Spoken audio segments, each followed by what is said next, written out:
Everyone. Today, I'm really excited to introduce you to my new friend. But I've been on his show a few times. I feel like we have chatted numerous times already. So I'm so excited to have Tony Lynch on the podcast.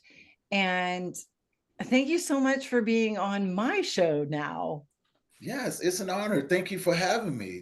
I'm definitely looking forward to it. Like you say, you've been on mine several times now. The panel discussion, interviews. It's been good. It's been really good. Yeah, it's great. And the thing is, as we were talking before I hit record, it was like, I know a bit of your story, but when I'm on I feel like I'm always talking about me. So I am so excited to have you on the show because knowing the work that you do and what you've experienced, you are going to help so many people in the audience as you have been helping so many people in the work that you do. So Tony Lynch, welcome to Yes. the Because We Love Finding Meaning After Loss podcast. Thank you for having me on. Absolutely. So, why don't you just share your story? Go, we're open books, right? So just Yes. share your story of loss and healing and just yeah, tell us a little bit about yourself. Yeah. I, I like I like to tell people, my journey started when I was 6 years old, and I didn't realize it until I got older that was the beginning of it. Right. 6 years old, I was molested by my neighbor's son. His mom and my mom used to be best friends. And so when my mom went to work, she used to drop me and my little sister off over there. And then one day he was like, "Hey, you want to come upstairs and play with the He-Mans and things like that?" And that was the first time it happened. Uh, After that, I tried to tell people. No one believed me. Oh boy, no one does that to little boys. You got to protect your sister, this, that, another. So the second time when it happened, I had made my mind up like, this is not going to happen anymore. It's just not going to happen. And so the third time when it almost happened, I had a little knife and I stuck it in his stomach. And I told him, I said, "Go ahead, scream. Go ahead, scream." Because since no one's believing me, you're going to have to explain why your pants are down and you got a knife in your stomach. So at an early age, I was introduced into what people were really capable of doing to other people. And after that, I told myself, I made myself a promise, no one's ever going to hurt me ever again. No one. And I stayed true to that promise. And Yeah, as you the were years so went on, young too. 6 years yeah, old. yeah. Six. Wow. And when you're 6 years old, technically you should be out being a child, playing with your friends, riding bikes and things like that. Well, my world had changed, you know. And so then from there, I was like, well, no one's ever going to believe me in this world. So I might as well learn how to survive. And at an early age, I did. I really did. I started selling drugs when I was 11 years old, but I lived a Dr. Jekyll, Mr. Hyde life because on one side, here I am selling drugs, at the age of 11, and I'm a straight A student in school. My mother never even knew. No Oh, one in my really? family knew. Yeah, I was able to hide everything. You know, come in the house, you pull up your pants. You talk with respect in the house. You do your chores and things like that. Then you go outside and play with your friends. You change it. I grew up old school. You change it to your play clothes. Go outside and play with your friends. Don't let the street lights beat you home. Okay, so that's what I did. So while I was out there, I started noticing, there was people walking around with these nice jackets on, the latest shoes and things. And at the age of 11, you're like, man, I don't want to be poor. I we grew up in the projects. We grew up in the ghetto. And I was like, well, I want to wear the nice Jordans and wear the nice jeans and shirts and things like that. So I've always had a sense of, my own style. And so I did. I started selling drugs and no one knew. And so I did that for 2 years until I got busted. And within that 2 years, I went from selling nickel rocks, 20 rocks on the street corner to where I was actually buying kilos and dealing with people that was flying it in.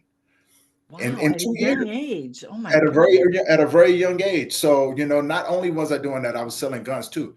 And the crazy part about it was no one knew. No one knew unless you was around me on the streets afterwards and stuff, because I kept everything away from home. I had bought cars, you know. Every Christmas I made sure that my sister had toys and things like that, And but I never flaunted, No one ever knew. My mom didn't even know that the car sitting out in front of her door was mine. I was gonna say, because if you're like getting all these clothes and you're buying all this stuff, I mean, so you were able to just completely hide even Yeah, that. I kept Wow. all of that stuff in the back of my vehicles. Like whenever I bought new clothes and everything, I wouldn't wear them right away. I would go and put them in the trunk of my vehicles.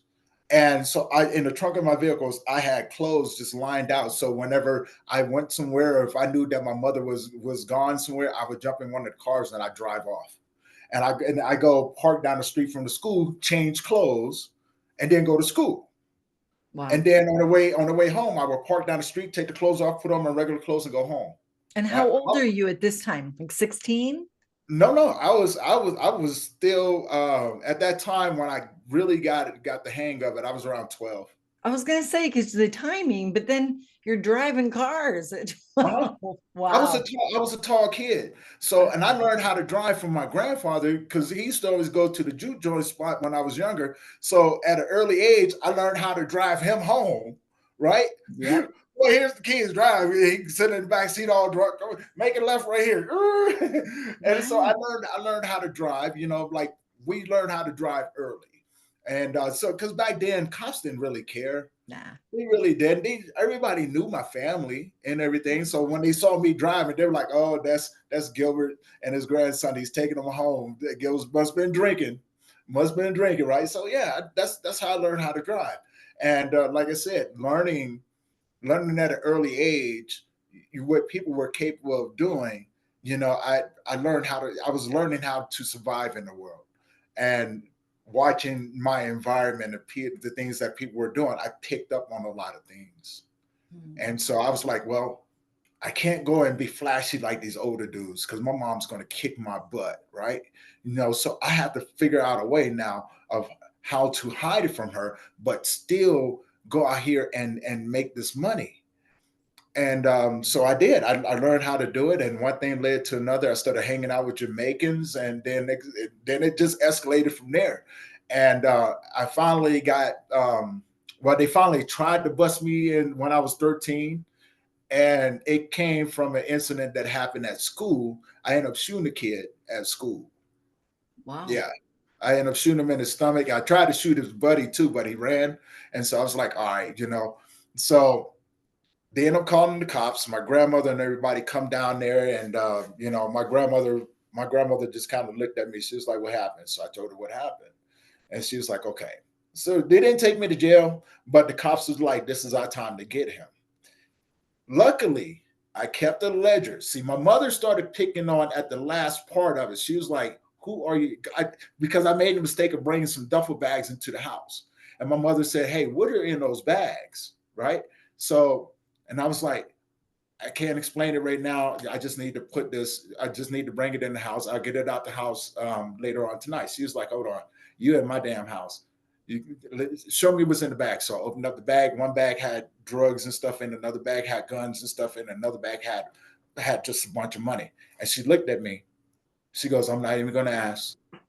I'm not even going to ask. But whomever you dealing with, for you being so young, and if you're going to do something like this, you need to keep a ledger of the people that you're dealing with because you're not doing this on your own and you're not getting this amount on your own. You're getting this from people, you're getting this from higher up. So you need to make a ledger." So I did. I made a ledger. So when they finally did try to bust me, I looked at the judge and I told the judge, I said, "Well, if I go to jail, everybody else is coming with me.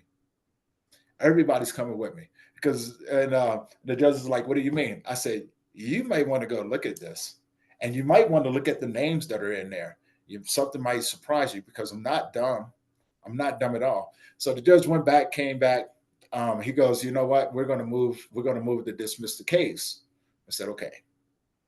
And so after that, um, I tried to do school again. It just wasn't the same. I didn't go back to selling drugs because my mom was like, "Hey, we're not going to do this anymore.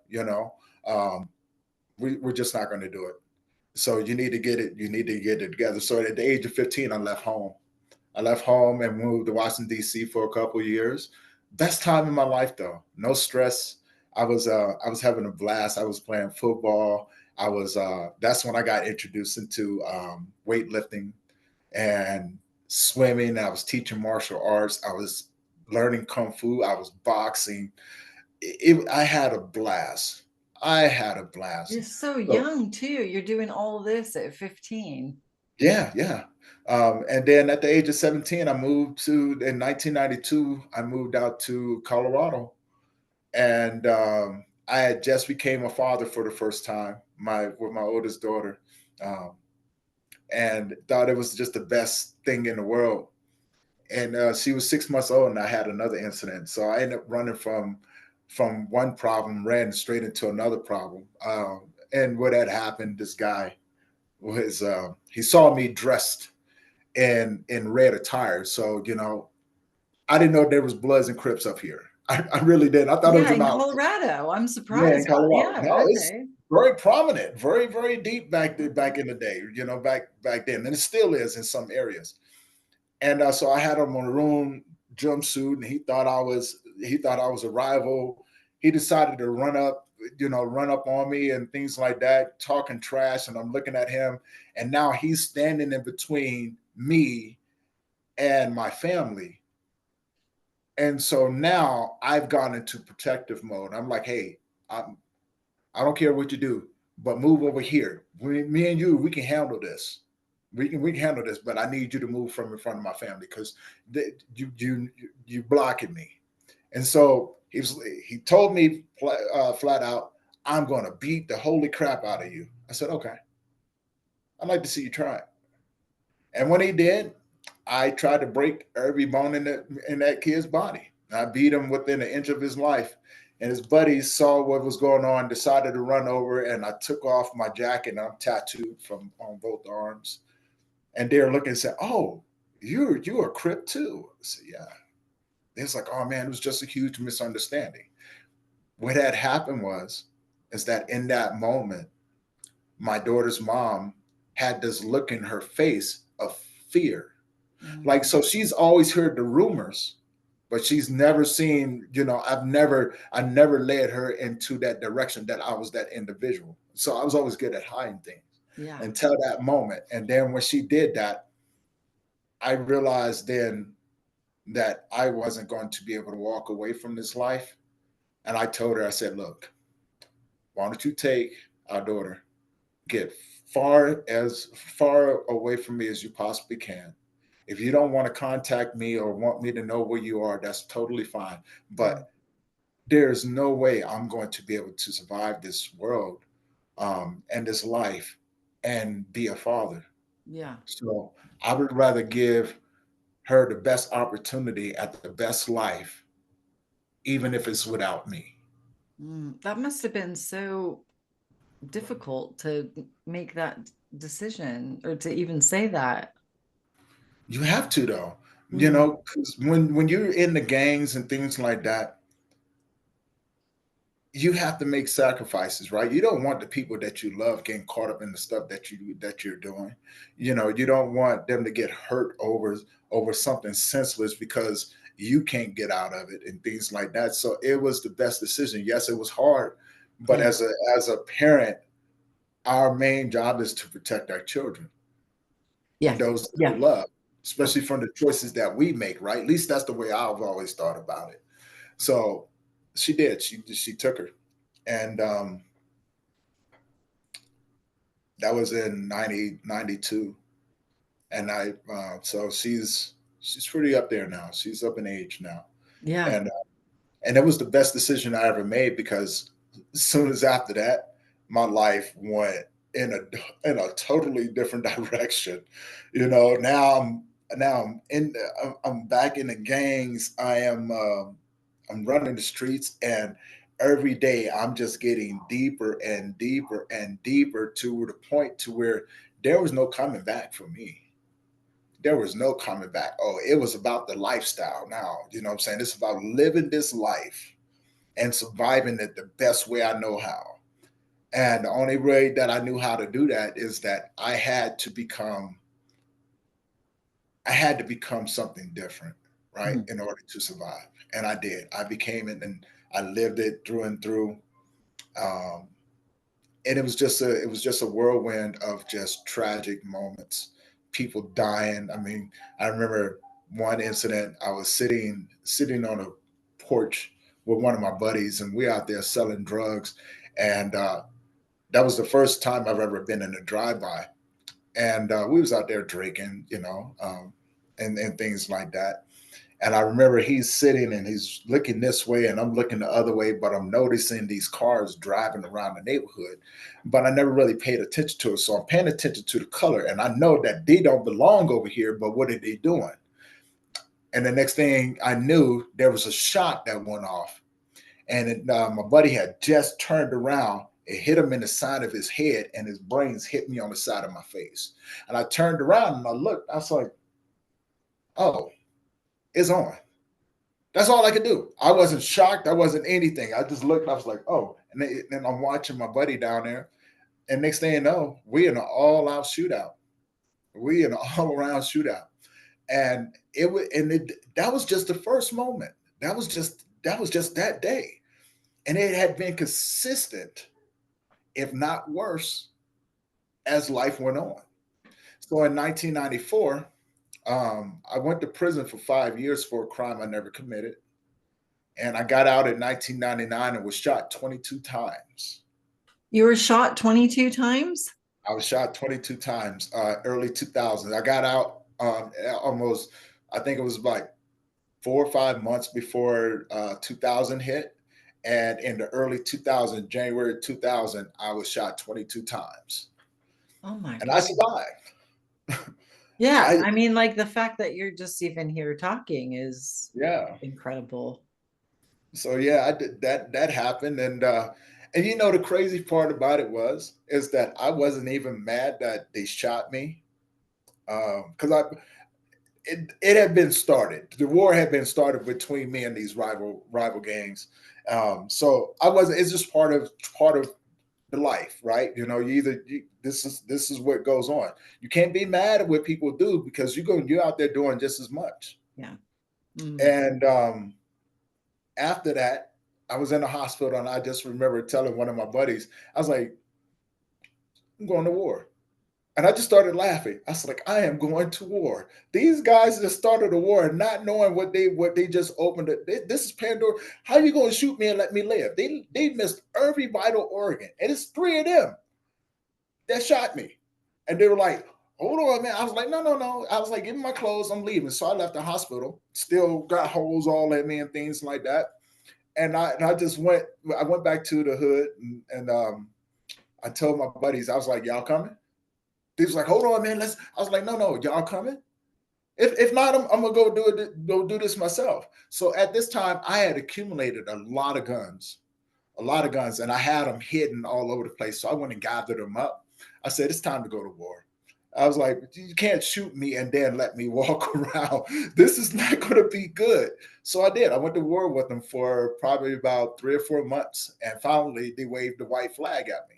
Like, hey, whoa, whoa, we need to stop this. I was like, y'all started. Well, it doesn't matter who started it. It's going to get finished. And so there was a sit down, there was a ceasefire, and we went on about doing our own thing. And I think at that time, I was tired. Mm. I was tired of the life. I had 20 plus years in at that time. And I just went, I'm tired of looking over my shoulder. There has to be something more in this life. And at that time, so many people that I've known had died. You know, if it wasn't suicides, they were being shot up. If they weren't being shot up, they were going to prison for, 70, 80 years for crimes that didn't even make sense, but there was many that went to prison though. That was the sad part. There was many that went to prison. A lot of them died, You know, Mm. a lot of them took their own life because that life is not for everyone. It really isn't. There's a lot of things to go along with it. I mean, you have your good moments too, but you have a lot more tragic moments than you do anything else. Yeah. And So did you just like, what was that moment? You just woke up and just went, oh my God, I'm exhausted. I'm tired of this life. Was there something or someone or anything that happened? yeah, a good friend of mine, I broke my cardinal rule not to get attached to people. And this Mm. guy, so there was a handful of us that was really good friends, and he ended up going to jail, and he ended up getting killed by Aryan Brotherhood. He stabbed him in the chest with a broken broom handle, and after that, I watched what the hood, the so-called hood did, and nobody's doing nothing. We just sit around crying about this, that, and another. I'm like, I'm ready to go to war. Let's go to war. Like, no, you can't take one of ours and not have us come do this. So it was a changing of the times though.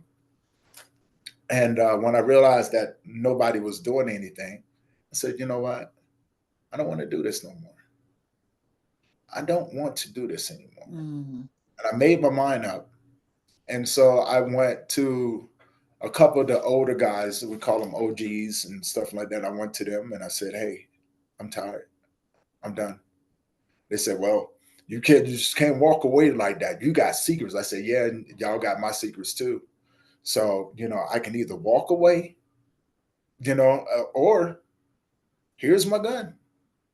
But either which way it goes, today I am done with this life. I'm done. And so the OGs said, you know what? You put in a lot of time. You've done, you put in your work and things like that.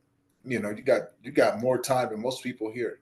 Say, yeah, I don't want to do it no more. They said, well, oh, okay. Here's their agreement. When you leave, don't come back. Mm. That means that you have no more protection from us. I said, I never had your protection in the first place. They said, but if you get into it with the rivals, they don't know that you're leaving the gang. You have to deal with that on your own. I said, okay, I did. It was the best and worst decision I've ever made. The best decision, why I say, is because now I have to figure life out again. I have to go somewhere. I don't know where I'm going to go. I have to, I don't know where I'm going to go. And what I mean by the worst thing is because at that moment, I became homeless for 2.5 years. I Yeah, because was when you're in a gang, you're in a community, whether it's dysfunctional or not, right? So you had a right. place to live, you had your, Well, actually, no, I didn't have a oh, place to live. I okay. during the times I was in the gang, I became homeless 16 other times. Oh, right. Okay. Okay. Yeah, I was homeless. I was living in and out of hotels, and when I didn't have money for a hotel, yeah, I was out there on the streets. I was surviving the best way I knew how. Right? Like it's not all you know um, glam and glorious out there. There's things that happen that unfortunately they do happen that people don't talk about the downside to it, right? Yeah. And so this last bout, I think I just hit number 16 of being homeless, and this was the longest that I ever had. I knew I wasn't going to rob anyone for the money. I wasn't going to go sell drugs for the money. I wasn't going to do anything wrong, you know. And so I toughed it out for 2.5 years, sleeping in abandoned buildings and cars, eating out of trash cans, sometimes sleeping in dumpsters, you know, Oh, um, sleeping under bridges, and that was when everything changed. The last time I was downtown Denver, sleeping under a bridge, and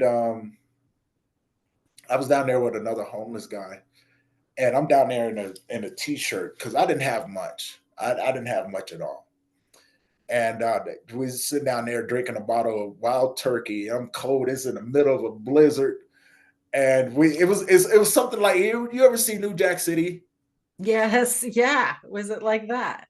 Okay, so you know how they used to have the trash cans that was on fire and stuff like Yeah, that. So yeah, that was what it was like, right? I'm down there with all the rest of the homeless people. They down there singing, we down there drinking and stuff like that, trying to stay warm in this blizzard. And I just remember he gave me his jacket. He goes, "You need this more than me." Now you know you've hit rock bottom when the homeless dude feels sorry for you yeah, and you both homeless, yeah, yeah, right? yeah. And so I just remember laying down, and in the middle of the night or early morning, somewhere around there, I know the wind was blowing, the snow was coming down. It was a mess. It was blizzard. This voice said, "Get up." And I said, at first I thought it was the guy that was sleeping across from me, but it wasn't him. And I get up and look around, and everybody else is curled up underneath the crevices, underneath the bridge and everything, trying to stay warm. And so I realized I'm the only one up. And I get up, and the voice said, "Walk this way." I said, "Which way?" "This way." That's all it kept saying. And I turned around, and I kept going. I said, "Which way are you talking about?" And I finally turned west, and the voice said, "Walk." And I did in the middle of a blizzard. Didn't feel nothing. It was as if I was walking in a ray of sunshine. And I walked for hours and hours and hours, hours. And I finally get to this place, and the voice says, "Stop." And I look over, and there's a 7-Eleven off on the left hand side of me. And the voice stopped. I said, "Hold on, where am I going? Right? What am I supposed to do?" So I go over to the 7-Eleven because now I'm confused. How in the world did I get over here? I'm clear on the other side of town. Don't know anything from anybody, don't know nothing, right? I what am I supposed to do? And I will tell you the crazy part about it was I'm sitting here. The sun started to come up. Now I'm starting to see these homeless dudes come out the trees, and they're going into this building. I'm looking. I'm like, where are they going? Or is it a kitchen over there? Because I can definitely use something to eat. I haven't eaten in probably 4 or 5 days now. And I can definitely use something to eat. And I walk around, and it's a freaking labor ready. It's a labor ready. You work here, work here, and you get paid daily, right? Yeah. So now you got to mind you, I'm in a tank top. I'm in a t-shirt, right? I hadn't taken a shower in probably 2 weeks. So I'm dirty, I'm funky, you name it, I am there. I was bad. So I go in, and I'm asking the guys, like, "What is this?" He goes, "It's a day labor." I was like, "Oh, okay." So I go up to the front, and the girl looks at me. She was like, "I've never seen you before." I said, "Yeah, have an application. I would like to go try to get some work if I can." She goes, "Yes." She hands me the application to give it back to her. And about an hour later, she calls me out to go to work. Now, this is the first time in a long time I've had money in my pocket. So I go to work and make $48. And where I was at the 7-Eleven across the street was a hotel. So I'm thinking to myself, like, I'm gonna go over and see how much a room costs, right? So rooms cost $42 or somewhere around there. And I was like, well, tomorrow's not guaranteed. So, I'm already out on the streets. I'm gonna go grab something to eat and things like that, and figure out the rest of it, and then I'll save all my money and maybe try to get a weekly rate or something. And I did. I did that for a little bit, living very, very frugal, Um, and I managed to save up enough money to get a hotel room for a week. And I did that for a little bit. And then one day, this blessing came. And I remember going in, they said, "Hey, we're going to send you out on this ticket," right? And it was building a post office, and they were paying $110 a day. Ah, Oh man, this is amazing, you right? won the lottery. Yeah, I won the lottery, especially look, life humbled me, right? And I was like, all right, cool. So now I got a weekly rate. Now I'm working on this ticket. And I was there for a few months. Now I'm gonna tell you, as great as that sound, I started drinking. Mm. Started drinking really bad. I became an alcoholic. And then I got connected with other alcoholics. And so, long story short, I ended up losing everything again. Mm. I'm losing it again. And I just remember wandering around after that, and now I'm doing everything to buy a bottle. I used to go to work and I used to buy 10 of these little shooters, the vodka shooters, and drink that throughout the day while I'm at work. And no one even knew. No one even knew, right? And then I get off work and I go spend my money at the bar playing pool, right? So I go and buy me a pitcher of beer and I sit down and drink that. And I was a really good pool player, but I never played for money. I paid for drinks. Hey, Right. and so that fueled my alcoholism, and I did that for a long, long time, and ended up going out on a job one time, and I was doing house restoration, fire restoration, and I ended up meeting another guy, and he was like, "Hey, man, like, I got an extra room in the garage. Let me introduce you to my roommate and see if we can't work out something." So I ended up meeting a really good friend of mine, and they ended up renting that garage space out to me for $500 a month. I said, okay, I can do this. I can do this. And then life got good again, right? So I was there for a few months, and I ended up meeting another guy. He was like, hey, man, I don't know what your arrangement is with them, but I got a house over in Denver. Has a nice yard. It's a 1.5 bedroom, and things like that. $500 a month. I was like, whoa, are you kidding me, right? And so I signed a lease with the guy, ended up going down and moving into this house. And I was 32. I was 32 at the time. So out of my whole entire life, this is the first time I've ever had a roof over top of my head. I just got a permanent job doing making bricks in town. I used to run the machine. Life was good. I was still drinking. Don't get me wrong. I was still Yeah. drinking. Going out to I just started drinking in a different way. Now I'm just going out to the clubs to drink and being very promiscuous. And so I was a mess, but I was maintaining. Right. I was Yeah, a you're like functional. a functional alcoholic, right? You could Right. still Right. have a Yeah. job and a house, but you're drinking, you're still an Yeah. alcoholic. Yeah. I'm taking care of bills now because I'm like, I'm not letting this go, right? I know what it's like to be out there on the streets, and this is nice. I actually got heat in the wintertime and AC in the summertime, and the bus comes right here, and I can catch the bus. I can go buy groceries. I got a stove. I got a fridge. All of these, and I was okay, I was okay, and that's where things got interesting. So it leads up into what happens next. This is where I meet my son's mother. This is where I meet her. I was out drinking one night. She was supposed to have been a one night stand, and she just kind of hung around. One of those. It wouldn't Yeah, leave. yeah. So I was like, man, like, okay, I'm gonna deal with it and things like that. And about 6 months, 8 months, she ended up getting pregnant, and so she told me, she goes, you know what? I'm about to buy a condo out here in Loveland, Colorado. You should move in there with me. And it went against everything that I stood for. I'm not living with no female. No, no, no, I not have this. my house.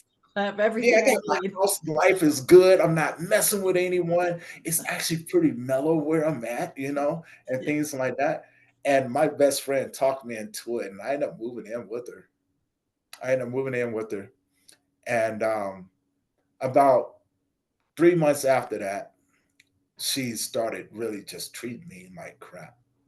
And I'm thinking to myself, maybe she's just hormonal, right? Maybe she's just hormonal. So we'll see. We'll see. Well, what ended up happening is that she lost a baby, which was actually twins. She ended up losing the twins. Mm. Shortly after that, she got pregnant again. I was like, holy crap, man. Like, all right, we're going to have to do this then. And so December 18, 2006, she ended up, we ended up having a beautiful baby boy. And I thought things were going to change after that. It didn't. It just progressively got worse. Now, mind you, at this time, I never knew what a narcissist was. I didn't come from a background where I was educated on those things. I didn't know what mental illness was or any of those things. But I got introduced. Yes. Oh yeah, I It's got like a crash introduced, right? course. The crash course, right? Like, bam, watch this, right? So my son is about at this time probably about 6 months old, and I was tired of the arguing. I was tired of the constant belittling of me and things like that. And I'm thinking to myself, like, do you not know who I am?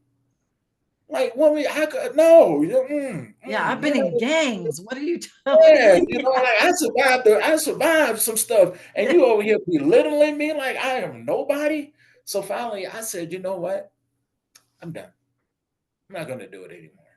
So I ended up leaving, and I became homeless again. Mm. I said, look, I'd rather be homeless than to sit around and Yeah, deal that's with this. bad. That it's bad then, Yeah, right? yeah. So, and at that time, I was doing HVAC. So I was sleeping in my van, going to work during the daytime. My boss found out. He was like, Tony, you can't sleep in the van. I said, I got nowhere to go. So then another good friend of mine was like, hey, man, you come sleep on my floor if you want. That only lasted but so long. Now, I'm going to tell you how manipulative my son's mother was, because I had to leave his place. She was like, hey, you can come back and stay with me, and then I'll help you get into a place. So I did. I was like, it's better than sleeping in the van, is doing this and another. And my dumb butt went right back to it. And she helped me get into a place which was literally right down the street. And she was like, well, take some time, and then we'll work it out, and then you come back, and we'll do this. I was like, after what you just did to me, I'm not doing that no more. So when she realized I wasn't coming back, she said, she said, I don't want you to come back over here anymore. You're not going to see your son. I said, what do you Mm. mean? She goes, oh no, we're going to court. And she ended up getting me evicted out of that place from stalking me. Yeah, she ended up stalking me. So I ended up buying a car. She got that car repossessed. And I'm getting into another job. She got me fired from that job. And so all of this went on for about another 2.5 years. And then the courts just drugged me around. The courts beat the crap out of me, man. And the only thing I wanted to do was be a father to my son. That's all. That's it. And I went through some crazy, crazy stuff, right? Just being drugged through the mud like nobody's business. Yeah, and then And there's then, this whole control and parental alienation, and now you don't get right, to see your right. son. And probably, I assume that because of your past, they brought all that. Did they bring all that up in court? And yeah, Oh yeah, she exactly. brought it. So Oh yeah, she yeah, made sure they brought it up. yeah, of She made course, sure, and that's when I started understanding what a narcissist was. yeah. And at that time, by the time she was done with me, there was nothing else left of Tony. Mm, The person that I thought I was, the toughness that I thought I was gone. I was mm, down to the bare minimum. I'm barely making. I'm afraid. I'm afraid of life because of this woman. This yeah. woman broke me down like nobody's business. And Mm, the crazy part about it was the courts never once came to talk to me about anything. They just took her word for it. Now, life has a funny way. And I'm a firm believer in this. You cannot go around doing bad things to people, then expect to live a good life. Life came back around. And finally, they came to me and was like, we need to sit down and talk. I said, okay, what's going on? They was like, this woman, she's crazy. I said, yeah, I've been trying to tell you guys that, but you guys didn't want to listen to me. You guys have beat the holy crap out of me. Now you want to listen to me? They're like, dude, like, what is? I was like, I've been trying to tell y'all, been trying to tell you. And so at this time, now I'm in court. Now I'm gonna tell you how funny this is, right? Or how crazy this was. I'm talking to the case manager for CPS, and she's pretty much telling me, hey, no matter what, don't say nothing. Don't say nothing. We're going to let her hang herself.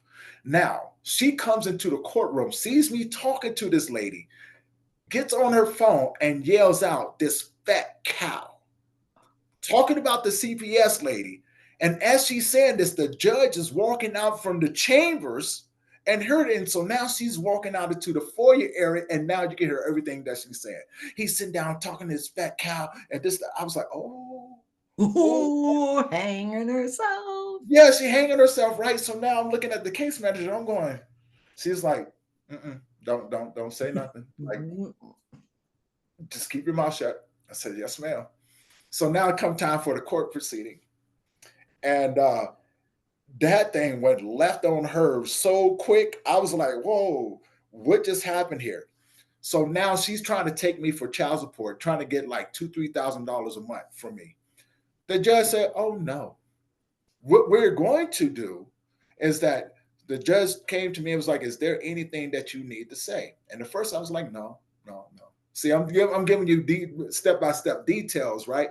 Because people don't really know what I had to go through in those moments, right? Mm-hmm.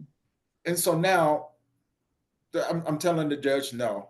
And so they go back to her. Now she's starting to take jabs at me like nobody's business. And I'm sitting here looking and I'm like, man, is anybody going to stop this? I'm so tired.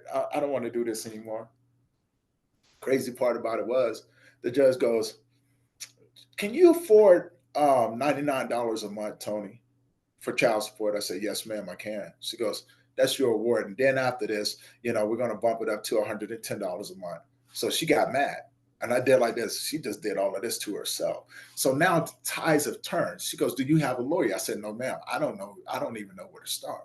Right. I don't know where to start. She goes, okay, I'll tell you what. You need to, she goes, I can't advise you to do it, but if I can give you a suggestion, go downstairs, grab yourself one of those files to get a lawyer, turn it into the courts, and then we're going to see you next month.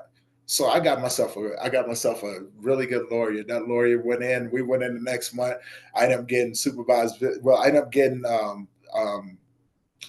60% custody at the time, and what ended up turning out to be, I ended up having him 98% of the time. Wow. I loved it. Yeah. I loved it, man. He was with me, and I didn't know how to be a father. I just barely knew how to be a man, and so here I am trying to figure this thing out. My son was about 4 years old at the time, well, going on 4. And I just knew that I had to make some changes. And I did. My son taught me how to be a good man. And God taught me how to be a good father. And I followed that. I followed it. I changed my whole life around for him, because I wanted him to know that I cared and that I was never going to leave him. And no matter what, I'm always going to be there. So his mom was working 3 jobs, which allowed me to have him as many times as much as I wanted. And the judge was like, dude, you can only you can go back to having him on the weekends. I said, no. What you don't understand is that I'm a full-time father. I didn't do this to be a part-time father. I don't go out. And at that time I stopped drinking too. Right. I wasn't drinking anymore, right? Or anything like that. So everything I went through with a clear mind. And so I was like, no, I'm not doing it. And so no drinking, no nothing. I don't go to clubs. I don't go out to bars. I stay home and I watch movies. I go to work. I come home. You're a dad. Yeah. Dad, right?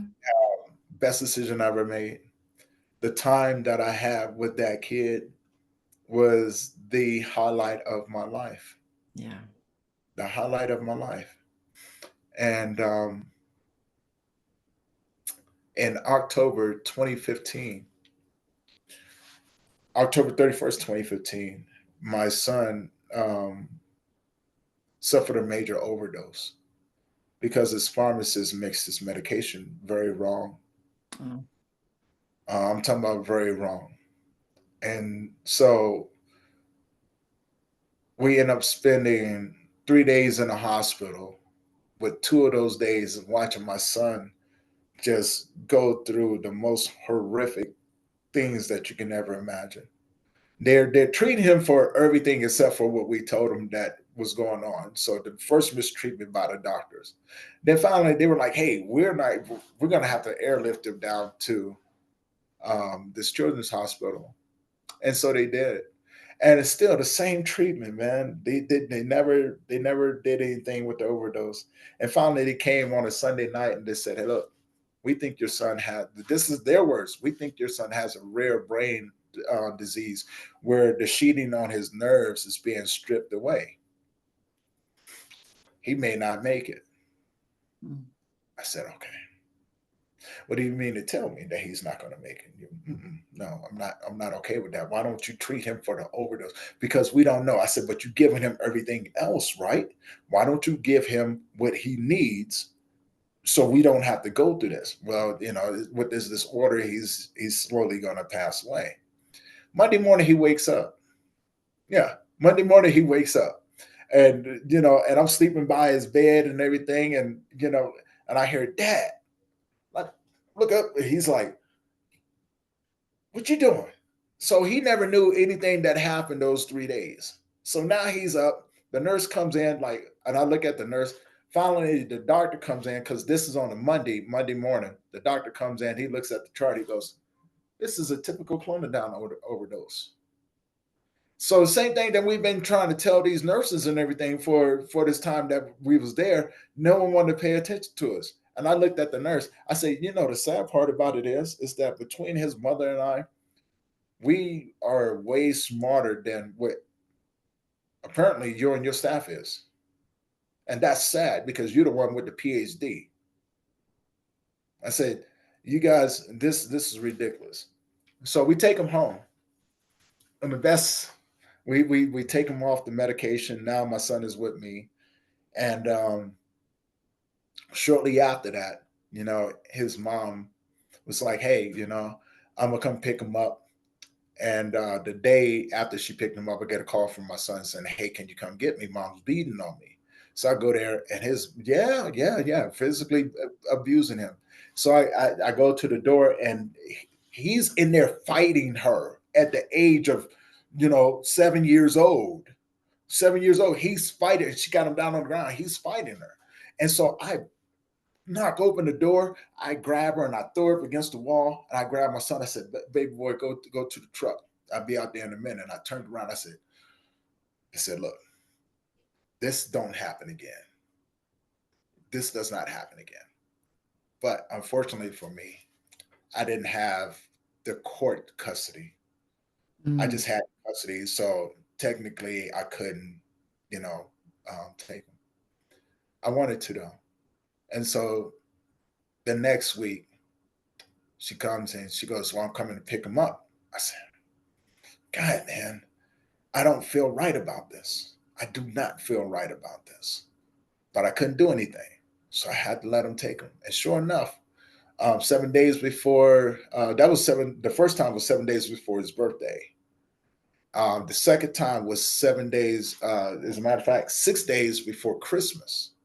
And I had to go over there and go get him again. And I told her, I said, this time I'm taking him. I was like, you stay away from us. I don't care anything about what you do, but you stay away from us, and I will raise him myself. I will raise him myself. Well, that went on. And after the New Year's, I think in February after the New Year's, CPS comes to my house and they're like, hey, you can't, it's court ordered. And I'm explaining to him, I was like, no, you don't understand. And my son stopped me. She's like, and he was like, no, Dad, don't say anything. I said, but baby, this is our chance. We can be done with your mother. He goes, but that's my mother and I love her. I said, okay. I said, are you sure? He goes, yeah, I'm okay. I'm good, Dad. I said, okay. So his mom comes and picks him up. And that worked out for a little bit. And June 14th of 2016, he got sick. Just out of the blue, just got sick. Didn't understand. He's not on any medication. The night before, he was just over with his friends, swimming and things like that, having a good old time being a kid, And then that night we went in the house. We had dinner. I made cupcakes and everything. We watched the movie, father son time, things like that. The next day he was just sick as a dog. That was on Sunday. He was really bad, sick, temperature and everything else. And I was like, oh, maybe it's just a stomach bug, something like that. 2016. Well, no, that was June 15th. So June 16th, his mom came and picked him up that night, and the next day she kept him out of school. I'm just like, I'm taking him to the doctor. He's peeing blood. I'm like, what is going on? So I get a call. I'm at work, head down to the hospital, and we was there 9 hours before they airlifted us down to another children's hospital, and the doctors were really good. And we was being mistreated at the emergency room, just craziness, twice in a row, and then airlifted down again, deja vu. Mm. And the doctor said, "Hey, what do you want? How do you want us to handle this?" I said, "Look, do your test. Don't use him as a guinea pig. Let's figure out what's going on. Let's get him better so I can take him home." Doctor said, "Okay." So they did tests. They could not figure out what was going on with him to save his life. And the doctor said, "Okay, I've had this happen one time before, and I ended up losing a kid. I don't want to lose another kid. So what are you talking about now?" He goes, "Well, I want to give him a super bad antibiotic, kill anything that's in his blood, and we're going to do a blood transfusion."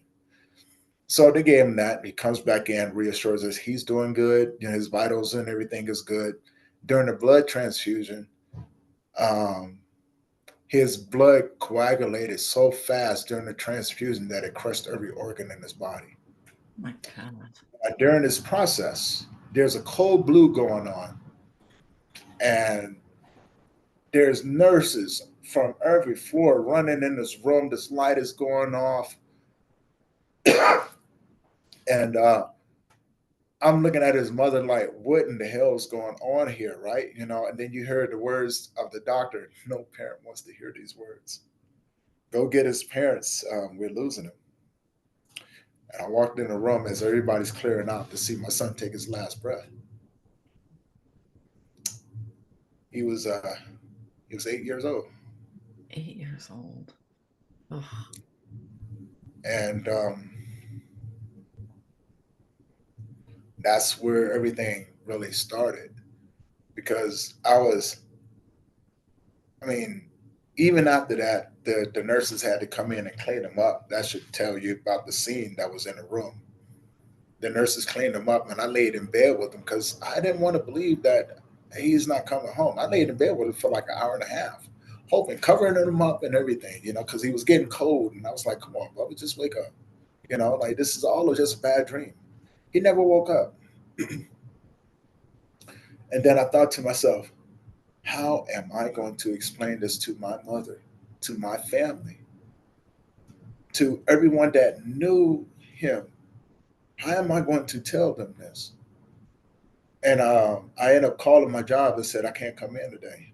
They said, what's going on? I said, my son passed away this morning. They said, oh, don't come in.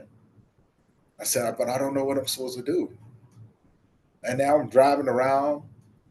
Now I got to make those phone calls, sending out text messages, everything. And I just didn't know what I was supposed to do. And hardest thing is that I didn't understand it. I didn't understand why my son had to go, right? Why I had to hurt like this. And that was just the beginning stages. Nothing compared to the pain that came, because right now, when you lose your child, you're still in shock.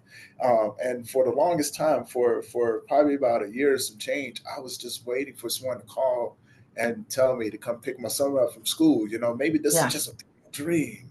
Yeah. Like wake up, wake up, wake up from Yeah, this. just wake up, man. Yeah. Wake up. Yeah. Yeah. Um, but it never came. And then shortly after, 2 years after my son, 2 years and 1 month after my son passed away, my mother passes away from a stroke. Mm. And I was there when she took her last breath. Oh. And when I got back to Colorado, I was like, I don't want to do this anymore. Everyone I know is gone. Both of my parents, my younger brother, my son, everybody I know is gone. It's just me now. And I didn't understand grief. I didn't even know what grief was. I didn't know a person can be hurt that bad and still be walking around. And I just remember I was doing a long distance relationship, and the choices that I made after that moment, I ended up moving out of my place, moving out to South Dakota, was out there for 3 months and lost everything yet again. Just started a personal training company. So I had all of my equipment and this, that, and another. Now I can't take it because now I don't have anywhere to put it, and I need to get back to Colorado. This is where I know how to survive. And so I end up selling everything, end up coming back, living on, bouncing around on people's couches, things like that. Um, Calling myself trying to do the right things. The entrepreneur in me came out, was like, I need to do this, this, and this, and this.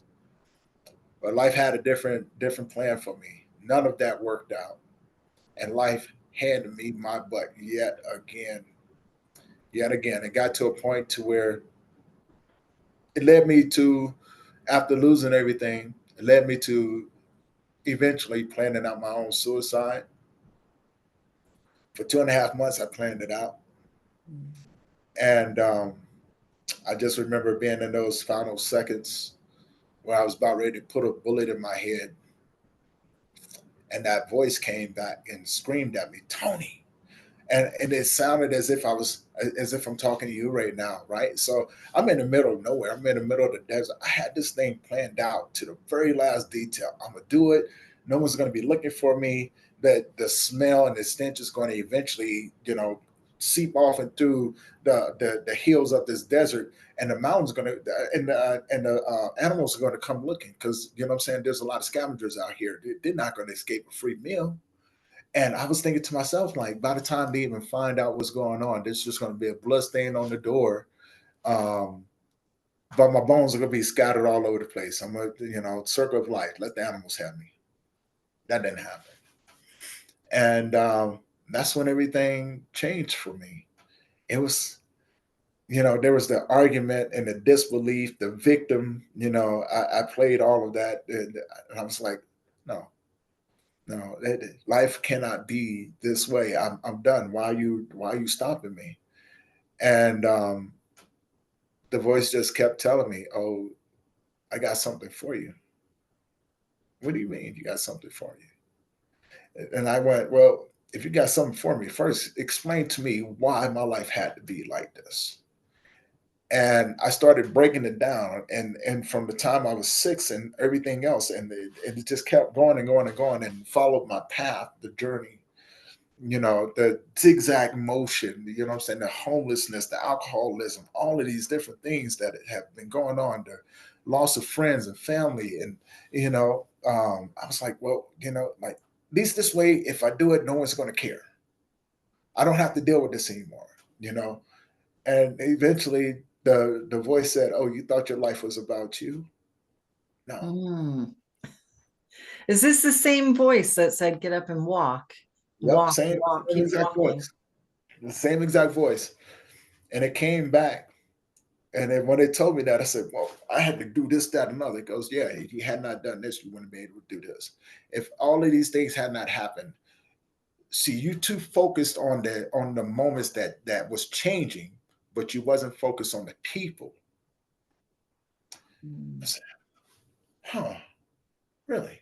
They're like, and the voice said, oh, see, everything that I put you through, everything that you had to go through was so that you can help the next person. And Mm. what you did, and you didn't even pay attention to that. I said, oh my God. I said, well, what's next? What am I supposed to do? Go back to Colorado. I got something for you. And I came back. And at this time, now I am bouncing around on people's couches. And then I got lucky and ended up getting into another place, a little small place, And but it was my place, right?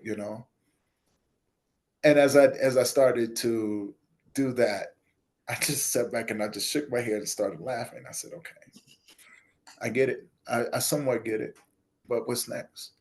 Well, I need you to do this. Oh, whoa, what are you talking about? Like, yeah, remember the things that you've gone through. Like, yeah, after losing your mom and your son and your parents and your younger brother. Yeah, well, I need you to connect with other men like you. So, hey, whoa, whoa, whoa! You're asking a whole lot from me, right? Like this is crazy. I'm barely figuring this thing out, and now you want me to go and do something like this? And that's where the idea came from of starting a nonprofit. I And mean, so, this is the part where, like, I mean, well, your your life needs to be a movie. Like it's like a movie. I mean, I'm sitting here like I'm like watching the like a telly, but the television, but the thing is, it's real life, right?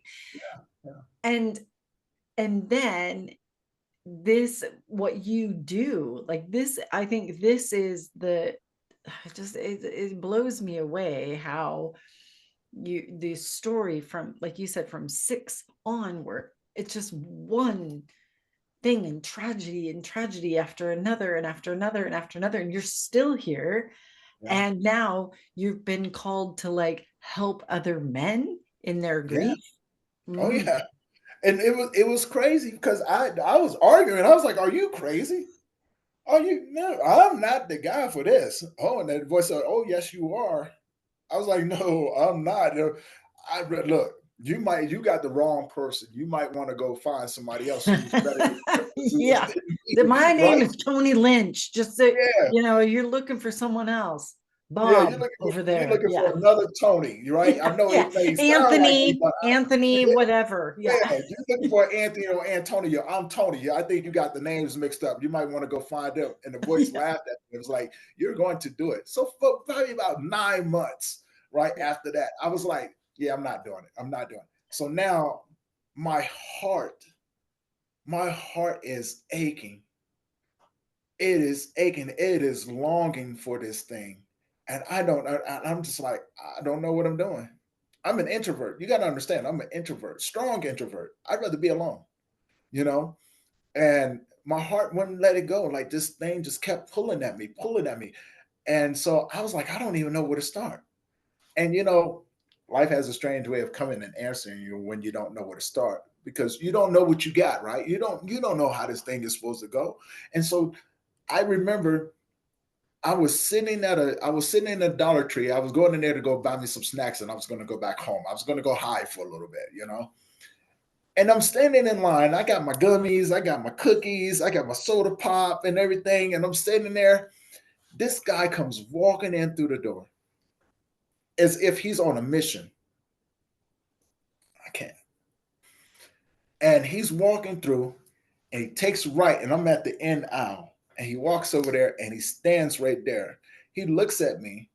He goes, I don't know why I'm here, but I know I'm here to talk to you. I said, huh? He goes, I don't know what I'm doing. So what's going on with you? So now, somehow, some way, this thing started coming out. He goes, I just lost my daughter this morning. Yep, just lost his daughter that morning. He goes, and I've been driving around all day, and and something told me to come here and told me that he goes, your name is Tony, right? Go, yeah. No, I've never met this guy.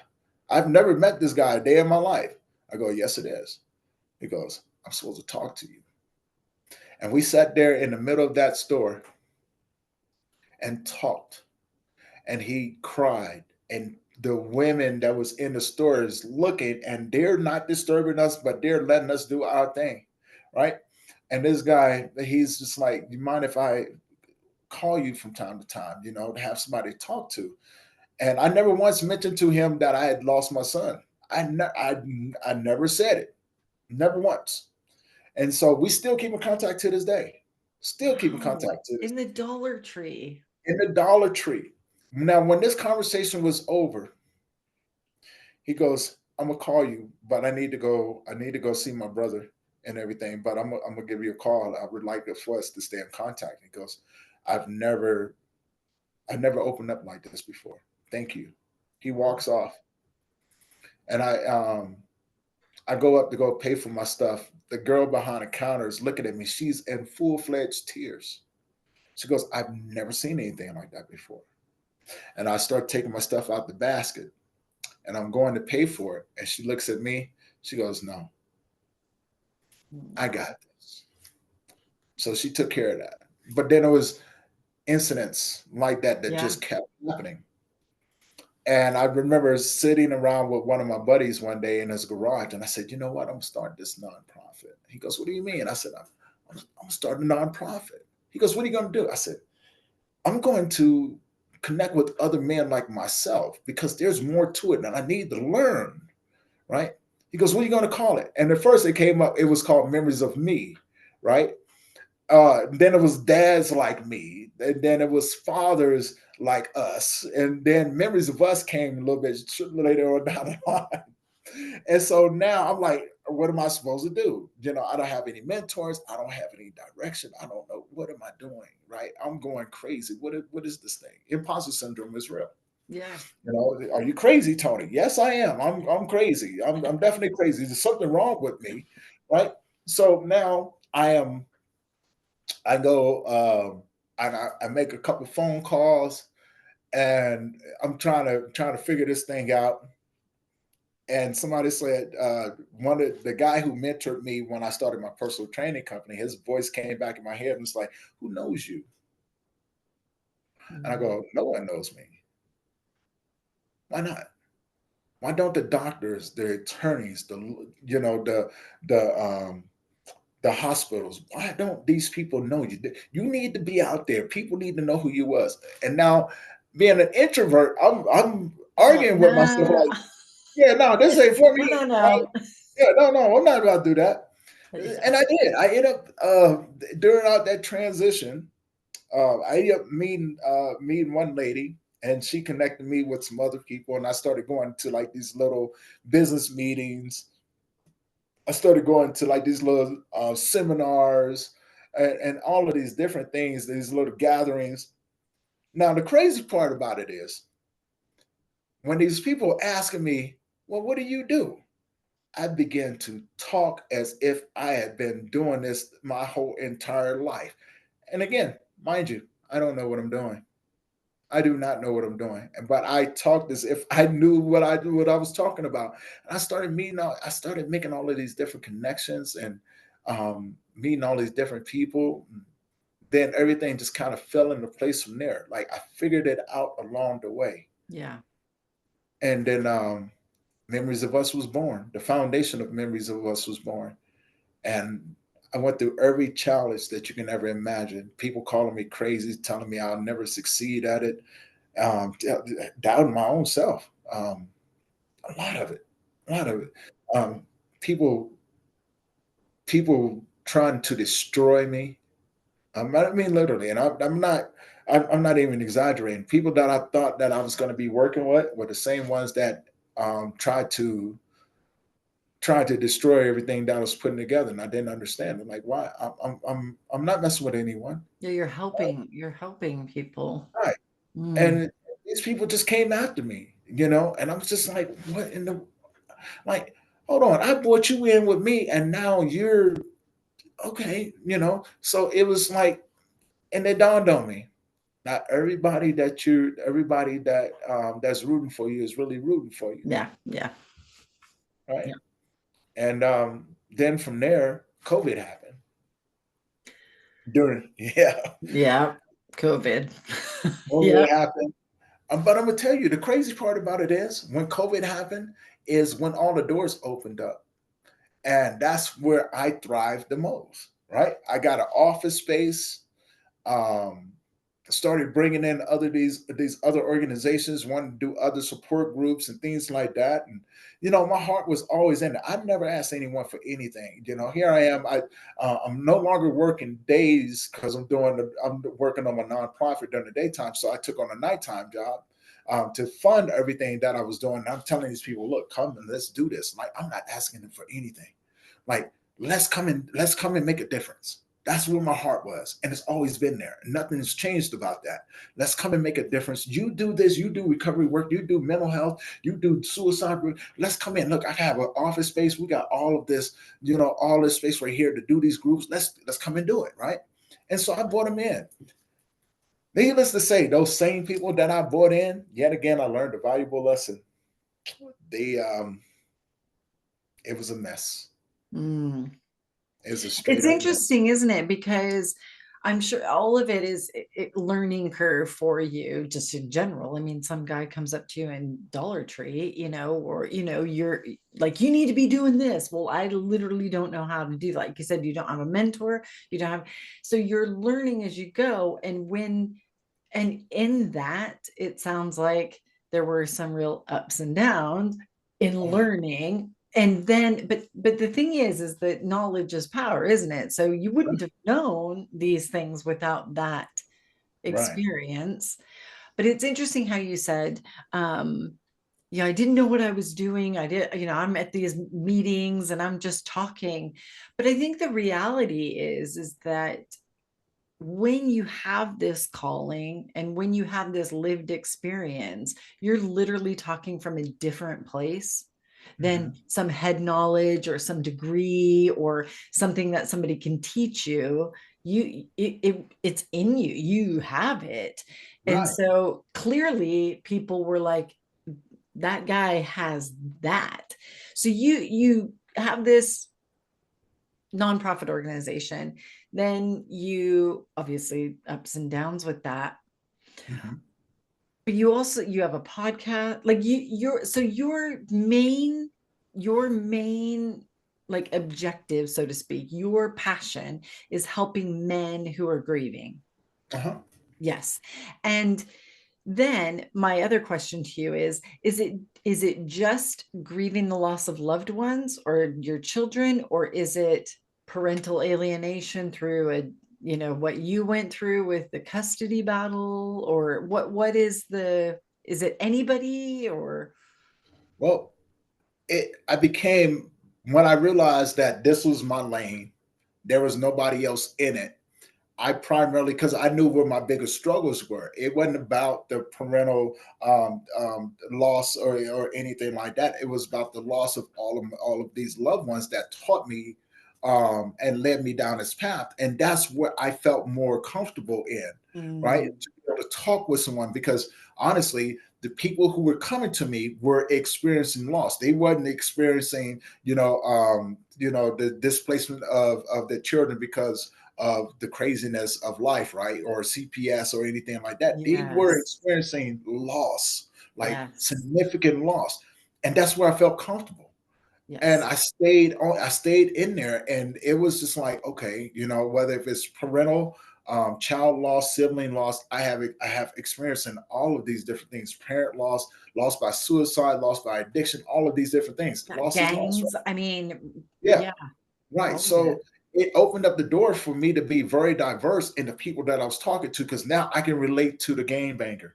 I can relate to the drug addict. I can relate to the homeless man. I can relate to them, but I didn't put it all together, right? It was still jumbled. It was still coming together. Yeah. And when it happened, now that I'm doing these things and I'm struggling, I'm trying to put it all together. And then I end up losing the office space that I was in, because I was oh my God, I got set up something fierce. And so I was like, okay, now COVID is here. So now I just started this podcast, and I started the podcast a year after I started the nonprofit work. And it was like, I have to do something. Something has to work.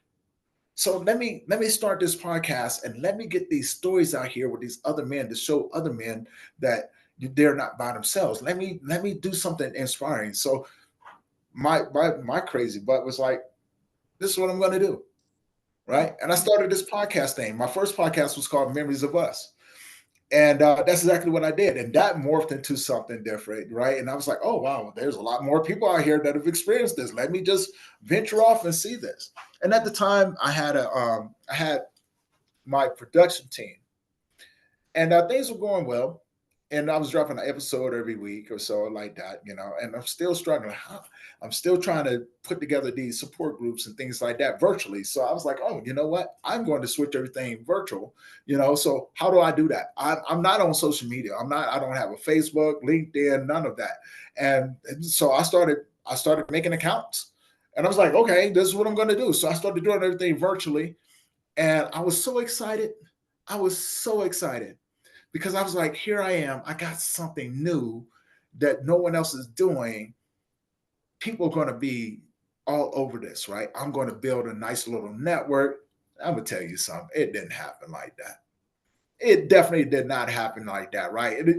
And I got my butt handed to me. So I was like, all right, here's what I'm going to do. I'm just going to focus on my lane. This is mine. There's nobody else in it. I'm not going to worry about what this person doing or what this person is doing over here. I'm gonna do the podcast. I'm still do the stories, but I'm gonna focus on this right here. I'm just going to do me, right? And I did.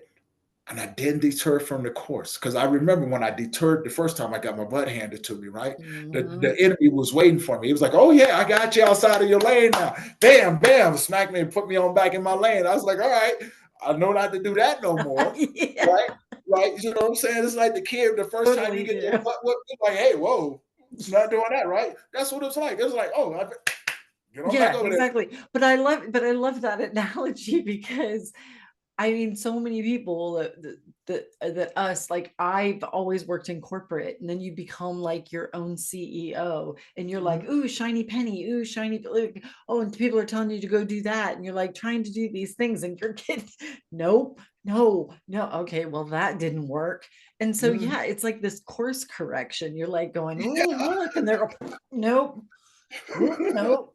So in that, do you know what? Even in that message, along with everything else you've said and shared your story, um, even that message. So there's so much in this, because even that message for entrepreneurs is like, or people going, oh yeah, like I get that. Yeah. Just stay in your lane. Stay in your Stay in lane. your lane, right? Figure out your niche. Stay in your lanes. Don't worry about what everybody else is doing, and Exactly. don't focus on the destination, right? Because there's three parts to this thing, right? If you have a vision and you have a destination, the destination looks one way. What they don't tell you that the destination is always changing. Hmm. You focus on the first two things. Focus on the journey, right? Celebrate your small victories. Celebrate your failures too, because those will lead to more small Yeah, but victories, right? Every failure is a lesson to take into the next step with you. The process. I've heard this so many times, and I can't stress it enough when I tell people this. Fall in love with the process. When you figure out what it is, fall in love with it, and let it take you where it needs to take you. And the one thing throughout all of that, make sure that your why is strong enough to withstand the things that you're going to go through. Make sure that you understand why you started doing what you're doing, right? And it goes back to a quote that I heard from Inky Johnson. And I love this quote because it stands true. Don't judge a man in times of greatness. Judge a man and his character in a time of what he does in challenge and opposition, because that's where the magic is made, yeah, because if right? it was just easy, or things are going, I mean, Right. there's not a lot, because things are flowing very easily, and Yeah. there's no pain point there at all. It's when the pain point, or the trauma, or the Right. loss, or the all Are of you in that, those? it Yeah. shows your true character, doesn't it? Hmm. When these things happen, when the shit hits the fan. And my Yes. Are God, you in those has moments? it ever for you? And what I love, so if so you're now on social media, is that right? Once you Yes. stop, because I think what I want to do is I want people to, so you lead men's groups virtually and in person, men who are grieving losses of loved ones through death, correct? Yes. And I know you're doing summits and like I mean, your message just needs to be out there to the world. Um, and I think the thing that is so powerful, as we've talked about in your on your show, is the difference of the way men grieve versus the way women grieve. And Right. you're like, there's this gap, and I need to be that voice of healing and hope for men who are grieving, and also for men to even understand how they're grieving and what that Yeah. means. So if there will be men and women, there's the women will be listening possibly and going, hey, you need to listen to this episode.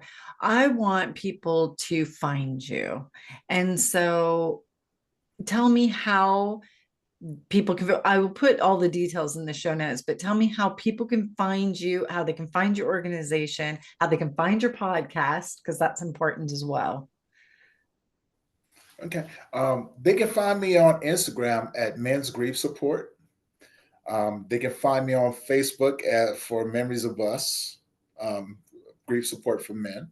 And if you are a grief worker or mental health practitioner, I have my second organization, which is the Global Grief Network.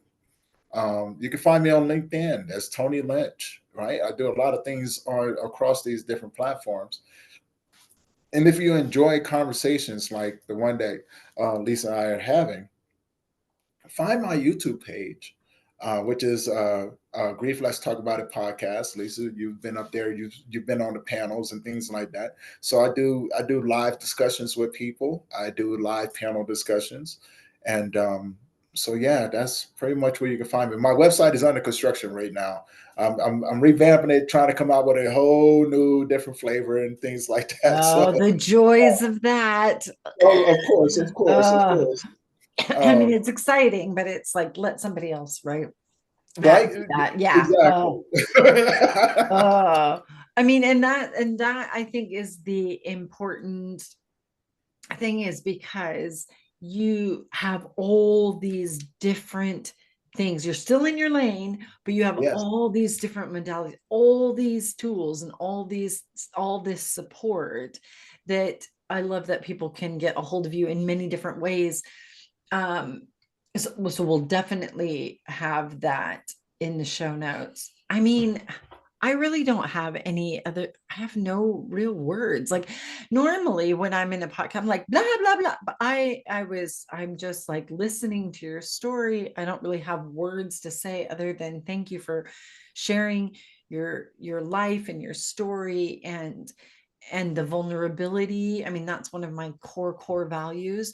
So just being vulnerable and sharing all of these stories, there is going to be somebody listening who goes, oh my God, like maybe not the whole life of Tony Lynch, but that part of Tony's story resonates with me, and I need his help. And so thank you so much for just being on the show and sharing your story, and listening to that voice that was screaming at you to walk and then to not do this because you've got so much work to do, and you listened. It's been a beautiful journey. Yeah, no, It's it's, been a beautiful journey. It's been a beautiful, chaotic journey, but yeah. I'm looking forward. I'm excited for the next steps, the next conversation. Um, I'm excited for the next person that I can help walk through their their challenges when they lose someone as well. Yeah. And you're the person to do it. So thank you so much for being on the show. You're welcome. Thank you very much so much for having me on. Absolutely my pleasure.